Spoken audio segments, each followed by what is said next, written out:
গত 15 দিনে 4টি দেশের প্রধানমন্ত্রী পদত্যাগ ও গণ অভ্যুত্থানের মুখে দেশ ছেড়েছেন। হঠাৎ করে একে একে গণ অভ্যুত্থানকে কিভাবে দেখছেন? অনেকেই বলছে এটা ইসলামের বিজয় ঘনিয়ে আসার আলামত। প্রথম কথা হলো যে ভাই, পরপর অনেকগুলো ঘটনা ঘটে যাওয়া এটা কাকতালীয় কোনো বিষয় হতে পারে এবং এর পিছনে আরো অনেক ব্যাখ্যা থাকতে পারে। ইসলামের বিজয় সুনিশ্চিত, সেটা এই ঘটনাগুলো ঘটলেও নিশ্চিত, এগুলো না ঘটলেও নিশ্চিত। আজ হোক দুদিন পরে হোক, আল্লাহ তাআলা দ্বীন, ইসলাম এবং সত্যের বিজয় আল্লাহ ঘটাবেন। আল্লাহ বলেছেন কুল জা আল হাক্কু ওয়া যাহাকাল বাতিল। আল্লাহ বলেছেন ওয়া আনতুমুল আ'লাউনা ইন কুনতুম মুমিনিন।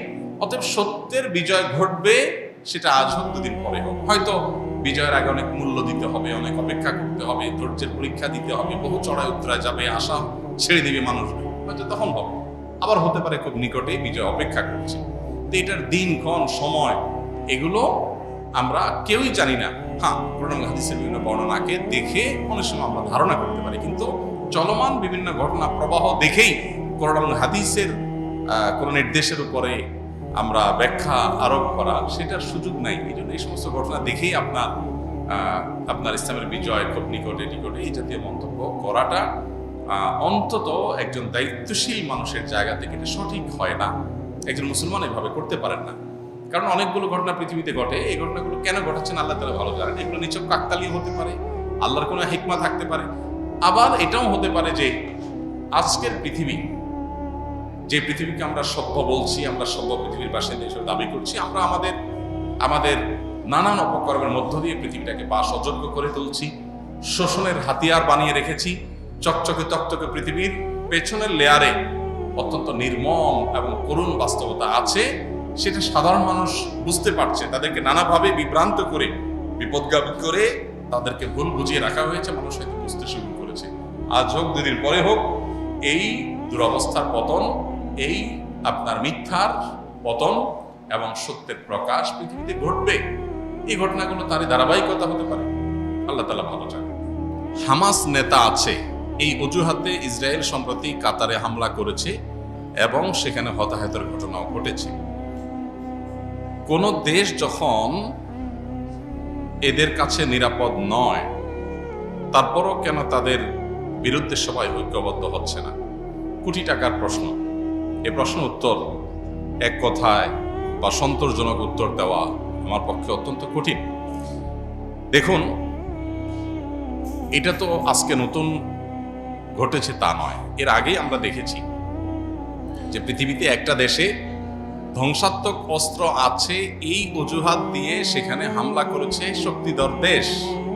হামলা করে গোটা দেশ তছনছ করে একটা দেশের মানুষকে ধ্বংস করে দিয়ে, একটা জনপদকে ধ্বংস করে দিয়ে তারা ক্ষান্ত হয়েছে।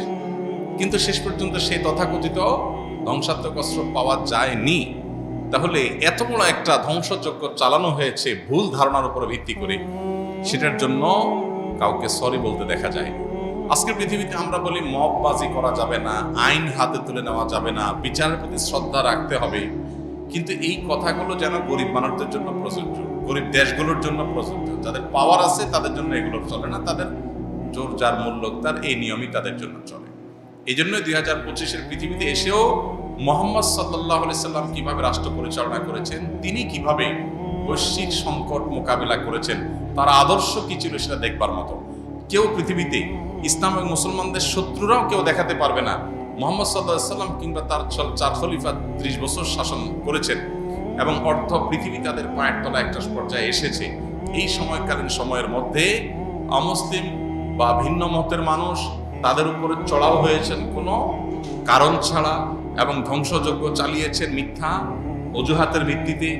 জোর আছে সেজন্য ধ্বংসত্বক চালিয়ে দিয়েছেন, এরকম কোনো ঘটনা কেউ দেখাতে পারবে না। অতএব আজকের এই অস্থির, অশান্ত এবং সভ্যতার ভেগধারী অসভ্য পৃথিবীকে সভ্য বানাতে হলে মুহাম্মদ সাল্লাল্লাহু আলাইহি সাল্লামের আদর্শ ব্যক্তি থেকে রাষ্ট্র এবং আন্তর্জাতিক জীবন সর্বত্র চর্চা করার বিকল্প কোনো পথ আমাদের সামনে খোলা নেই। আমরা ট্রাই করতে পারি বিভিন্ন আইডিওলজি, কিন্তু আমরা ব্যর্থ হব নিশ্চিত, যাবত না আমরা মুহাম্মদ সাল্লাল্লাহু আলাইহি সাল্লামের সিরাত এবং তার সুন্নতের দিকে প্রত্যাবর্তন ফিরে না আসবো। আল্লাহ আমাদেরকে ফিরে আসার তৌফিক দান করুন। কাতার আমেরিকার বন্ধু রাষ্ট্র, মিত্র দেশ, আর ইসরায়েল আমেরিকার সাথে ঘনিষ্ঠ সম্পর্কের কথা আমরা কে না জানি, তাদের ইশারা ছাড়া কিছুই করে না সেটা আমরা কে না জানি। সেই কাতার যখন নিরাপদ নয় সেখানে হামলা করেছে একটা দেশে, আমার শত্রু আছে এই অজুহাতে আমি যদি হামলা করতে পারি তাহলে আপনার বাড়িতে আমার হামলা করা বৈধ হয়, আমার বাড়িতে আপনি হামলা করা বৈধ হয়। আমার সন্দেহ হচ্ছে আপনার ঘরে আমার শত্রু লুকাইতে হয়, আপনার ঘর আমি আগুন জ্বালাই দেব। আমার ঘরে শত্রু আছে আপনি এই ধারণা করে আপনি আমার ঘরে হামলা করবেন, এটা কোনো সভ্য সমাজে গ্রহণযোগ্য হতে পারে? আমার যদি ধারণা হয় যে আমার শত্রু আপনার এখানে আছে, তাহলে বিচার আছে, আইন আছে, আমি 10 জনের কাছে দাবি করব, প্রমাণ করব। কিন্তু না, আমি আমার জোর থাকলে আমি যে কোনো জায়গায় হামলা করতে পারি। এই যদি হয় তাহলে এই পৃথিবী নিজেকে সভ্য দাবি করে কোন মুখে? কোন মুখে নিজেদেরকে সভ্য দাবি করে যে তার ক্ষমতা আছে দেখে সে যে কোনো জায়গায় হামলা করতে পারবে এবং অসহায়ের মতো সবাই সে চেয়ে চেয়ে দেখবে? তাহলে গরিবদেরকে কেন বলা হয় মববাজি করা যাবে না? গরিবদেরকে কেন বলা হয় আইন নিজের হাতে, বিচার নিজের হাতে তুলে নেওয়া যাবে না? ইসলাম সেই দিন, যেই দিন দুর্বলকে যেটা বলে সবলকেও সেটা বলে। একজন সাধারণ সাহাবী যে অন্যায় করতে পারতেন না, স্বয়ং রাষ্ট্রনায়ক মুহাম্মদ সাল্লাল্লাহু আলাইহি ওয়াসাল্লাম সে অন্যায় করতেন না। এটাই হলো ইসলাম আর আজকের এই তথাকথিত সভ্যতার ভেগদারি পৃথিবীর পার্থক্য। অতএব এই ঘটনাগুলো আমাদের বিবেককে যেন খুলে দেয় যে আমরা যতই চকচকে তকতকে পৃথিবী দেখি না কেন, এই পৃথিবী যে পৃথিবী মুহাম্মদ সাল্লাল্লাহু আলাইহি ওয়াসাল্লামের দর্শন বা তার আদর্শের অনুসরণ করছে না, এটা কখনো মানুষের সত্যিকারের মানবাধিকার, মানুষের সত্যিকারের পাওনা প্রাপ্য অধিকার, এটা কখনো পরিপূর্ণভাবে দিতে পারে না। দিতে হলে ইসলামই মানুষকে আসতে হবে, ইসলামই হলো একমাত্র অবলম্বন এবং চূড়ান্ত সমাধান।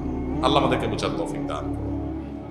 আর এত কিছুর পর মুসলিমরা ঐক্যবদ্ধ কেন হচ্ছে না বা অন্যরা ঐক্যবদ্ধ কেন হচ্ছে না, এটা তো কোটি টাকার প্রশ্ন। এই প্রশ্ন উত্তর আমার কাছে নেই। যখন দেখা হচ্ছে যে কোনো দেশে নিরাপদ না, তো আমিও নিরাপদ হতে পারি। শয়তান আমাদের কাছে বুঝায় এবং ওরা আমাদেরকে বুঝায় আক্রান্ত হয়েছে ইরাক, আমরা তো ভালো আছি, এটা তাদের ইস্যু। আক্রান্ত হয়েছে আফগানিস্তান, এটা তাদের ইস্যু। আফগানিস্তান আক্রান্ত হয়েছে অমুক দেশ, এটা তাদের ইস্যু, আমরা তো ভালো আছি। এই চিন্তা যখন করি তখন একে একে আমরা সবাই আক্রান্ত হচ্ছি অথবা হব। কিন্তু মুসলিম ভ্রাতৃত্বের জায়গা থেকে পৃথিবীর কোন একটা জায়গায় কোনো মুসলমান আক্রান্ত হলে আমরা সেখানে আমাদের সিম্প্যাথি থাকতে হবে। আমাদের যারা যখন রাষ্ট্র পরিচালনার দায়িত্বে থাকে, তারা যখন দিন বিরোধী কাজ করে, ইমানদার হিসেবে আমাদের কর্তব্য হয় তাদেরকে থামিয়ে দেওয়া এবং তাদেরকে সঠিক পথে দিশা দেওয়া। সেটা যদি না করি, আমি তো ভালো আছি চিন্তা করি, তাহলে আজকে আমার নিরাপত্তা থাকলেও কালকে আমারটা থাকবে না। এই শিক্ষা আল্লাহ মুসলিম জাতিকে গ্রহণ করার তৌফিক দান করুন। আমাদের মধ্যে অনৈক্য সৃষ্টি করার জন্য তারা নানাবিধ বিষয় আমাদের মধ্যে ঢুকায় দেয়।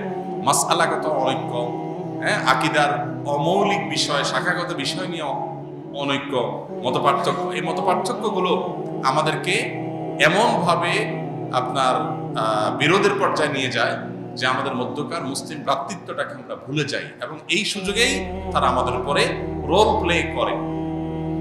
যে ইন্দোনেশিয়া, হল্যান্ড বা নেদারল্যান্ড এদেশের চাইতে প্রায় 40 গুণ বড়, 40 ভাগের 1 ভাগ, সেই দেশ এত বিশাল বড় দেশকে শাসন করেছে বছরকে বছর, যুগকে যুগ। ঠিক একইভাবে ছোট্ট একটা দেশ, গোটা বিশ্বের তুলনায় ছোট ইংল্যান্ড, তারা গোটা পৃথিবীর প্রায় সব অংশ, অলমোস্ট বেশিরভাগ অংশই তারা শাসন করেছে এবং তাদের শাসনের অধীনে সবাইকে চলতে হয়েছে, শোষিত হয়েছে, সাম্রাজ্যবাদের বিস্তার ঘটিয়েছে। শুধুমাত্র আমরা অনৈক্য এবং আমাদের যে সমস্ত বহুধা বিভক্তি কেন্দ্রিক যে সমস্ত বিষয় আছে সেগুলোর কারণে। অতএব আল্লাহ তাআলা আমাদেরকে ইখতিলাফ বা মতপার্থক্য তো থাকবেই, সেগুলোকে ম্যানেজমেন্ট করার, সেগুলোকে মিনিমাইজ করার যে পদ্ধতি নবী সাল্লাল্লাহু আলাইহি ওয়াসাল্লাম শিখিয়েছেন, আদাবুল ইখতিলাফ, সেটাকে বজায় রেখে মুসলিম ভ্রাতৃত্ব বোধকে আমাদের সমুন্নত রাখার তৌফিক দান করুন। আমরা আন্তর্জাতিক এই পরিমণ্ডল এর চিন্তা না করে বা ওটাকে এক পাশে রেখে আমরা যদি আমাদের দেশীয় পরিমণ্ডলের কথা চিন্তা করি, দেশে আমাদের হুজুরদের মধ্যে বিভিন্ন গ্রুপ মতামত আছে না, মানুষ মাত্রই থাকবে, স্বাভাবিক একাধিক থট থাকবে, তাই বলে আমরা একজনের শত্রু হতে পারি না। কোর বিষয় আমরা একে অন্যের কাঁধে কাঁধ মিলিয়ে এক কাতারে দাঁড়িয়ে দিনের স্বার্থকে নিয়ে কাজ করলে দিন শেষে দিন বিজয়ী হবে। আর না আমরা সবাই ক্ষতিগ্রস্ত, আজকে সে কালকে আমি। আল্লাহ আমাদের বোঝার তৌফিক দান।